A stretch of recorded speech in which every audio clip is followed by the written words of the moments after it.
بسم اللہ الرحمن الرحیم والضحى والضحى. اچھا، ضاد کی ادائیگی میں نا بہت سے لوگ غلطی کرتے ہیں. غلطی یہ کرتے ہیں کہ کبھی ضاد کو زا کی طرف پڑھ دیتے ہیں، کبھی ذال کی طرف پڑھ دیتے ہیں، کبھی جیم کی طرف پڑھ دیتے ہیں، اور کبھی غا کی طرف پڑھ دیتے ہیں، جو طا کے بعد جو طا ہوتی ہے. یعنی ضاد کو اس کے مخرج سے ادا نہیں کرتے، اسی لیے ضاد دوسرے حرفوں سے بدل جاتا ہے.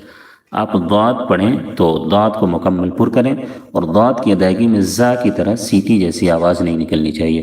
والضحى والضحى اس طرح سے نہیں پڑھنا ہے.